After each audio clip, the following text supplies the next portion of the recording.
నిలువు కక్ష పగ. 47 అడ్డం భద్రం అంటే పదిలం.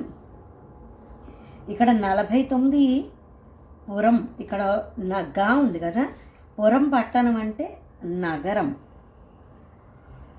పందిరం అంతే కదా, 42 నిలువేంటి అంటే 42 ఇల్లు నెలవు పందిరం.